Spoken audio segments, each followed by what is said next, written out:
Channels లో వ్యాపార ప్రకటనలు ఇంటర్వ్యూల కొరకు మాకు వాట్సాప్ మెసేజ్ చేయండి 7799789788.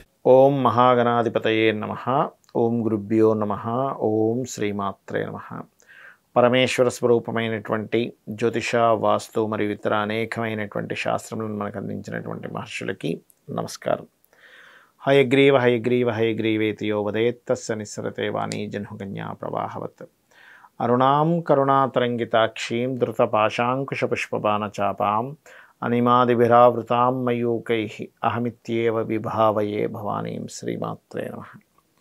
ప్రేక్షకులకి ఆ లలితాంబిక అమ్మవారి యొక్క అనుగ్రహము మరియు పితృదేవతల అనుగ్రహం పరిపూర్ణంగా కలగాలని మనస్ఫూర్తి కోరుకుంటూ మనం ఈరోజు ఈ యొక్క ఎపిసోడ్లో ఒక్కొక్క నామం గురించి, ఆ నామంకు ఉన్నటువంటి అర్థము మరియు అర్థంతో పాటు ఆ నామం చేయడం ద్వారా మనకు కలిగేటువంటి ఫలితము, మరియు ఈ ఎపిసోడ్లో మనకి వాస్తుపరంగా కూడా ఏదైనా దోషం ఉంటే ఏ నామం చేసుకుంటే క్లియర్ అవుతుంది అనేటువంటిది. అయితే ఈరోజు ఉన్నటువంటి ఈ యొక్క 15వ నామంలో అష్టమీ చంద్ర విభ్రాజ అలిక స్థల శోభితాయై నమః అనేటువంటి నామం మనం చెప్పుకోబోతున్నాం.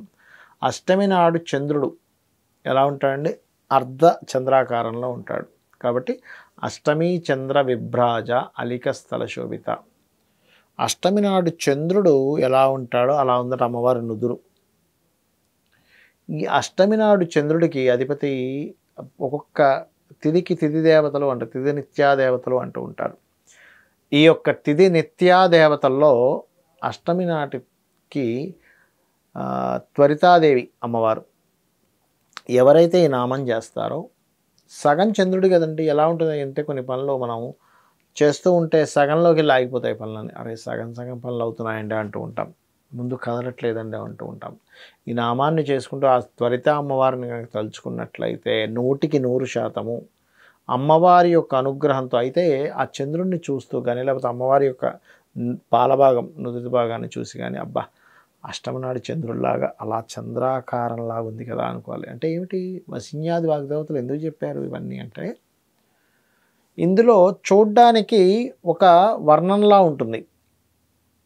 ఇది నుదుటి భాగము, నుదురు, అమ్మవారి నుదురు, అష్టమి చంద్ర విభ్రాజ అన్నట్టుగా ఉంటుంది. కానీ దాన్ని ఇన్డెప్త్గా వెళ్తే చూడండి, ఏదైనా ఒక పనిలా అయిపోతే మనం ఏమంటాం, నా తలరాత బాగాలేదండి అంటూ ఉంటాం, నా రాత అట్లా ఉంది అంటుంటాం, తలరాత అని వర్డ్ వాడతాం. మరి నీ తలరాత మారాలంటే ఎవరి యొక్క ఎనర్జీ నీకు వస్తే నీ తలరాత మారుతుంది? నువ్వు అమ్మవారి యొక్క నుదుటి భాగాన్ని చూడాలి.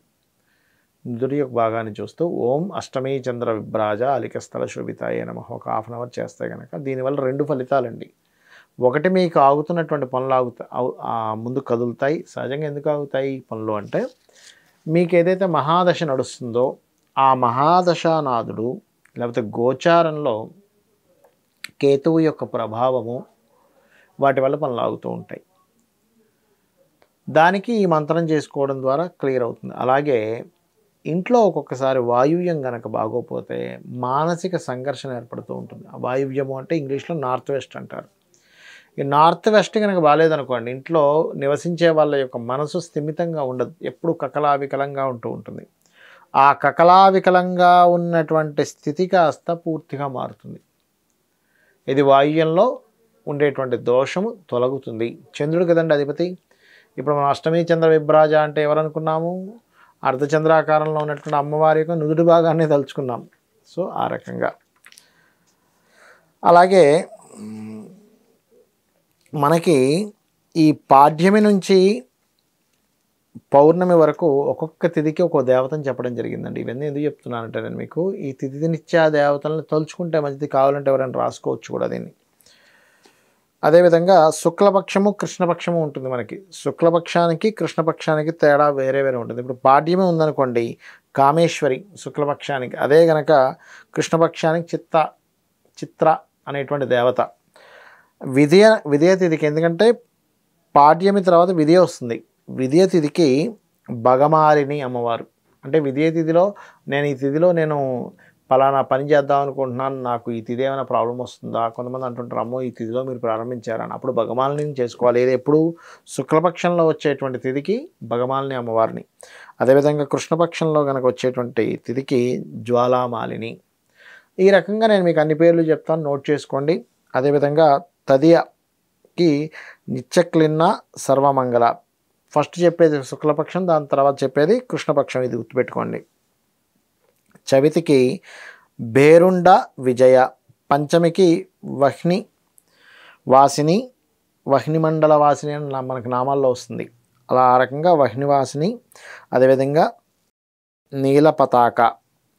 షష్ఠికి మహావజ్రేశ్వరి నిత్య. ఏమండి ఈ షష్ఠి రోజు చాలామంది స్టార్ట్ చేసి అమ్మో షష్ఠి రోజు స్టార్ట్ చేసామండి అంటారు. ఏం కంగారు పడకండి. మహావజ్రేశ్వరిని శుక్లపక్షం అయితే, కృష్ణపక్షం అయితే నీలపతాక అనే అమ్మవారిని ప్రార్థించుకోండి. అదేవిధంగా పంచమికి నీలపతాక, షష్ఠికి వచ్చేసి నిత్య అనే అమ్మవారిని. మరోసారి చెప్తున్నాను తప్పుపోకుండా ఉండడానికి. షష్ఠి రోజు గనక శుక్లపక్షంలో అయితే మహావజ్రేశ్వరి, కృష్ణపక్షంలో అయితే నిత్యాదేవత. ఇక తర్వాత సప్తమికి శివరూపిణి, కులసుందరి. ఇవన్నీ ఎందుకు చెప్తున్నాను ఇప్పుడు నేను మీకు చెప్తా. ఇప్పుడు అష్టమి వచ్చింది. నెక్స్ట్ అష్టమి శుక్లపక్షమైనా కృష్ణపక్షమైనా సరే త్వరితాదేవి అనండి అమ్మవారు. ఇక్కడ అయితే మనకు మారుతున్నాయి, కానీ అష్టమికి మాత్రం మారదు. అటైనా ఇటైనా త్వరతే, కృష్ణపక్షమైనా త్వరతే, శుక్లపక్షమైనా సరే త్వరిత అమ్మవారి. ఇక శుక్లపక్షం సప్తమికి కులసుందరి, అదేవిధంగా కృష్ణపక్షానికి శివదూతిని. దశమి నాడు శుక్లపక్షానికి నిత్యాదేవి, కృష్ణపక్షానికి మహావజ్రేశ్వరి. ఏకాదశికి నీలపతాక మరియు వహ్నివాసిని, ద్వాదశికి విజయ భేరుండ, త్రయోదశికి సర్వమంగళ నిత్యక్లిన్న, చతుర్దశికి జ్వాలామాలిని భగమాలిని, పౌర్ణమికి చిత్ర కామేశ్వరి.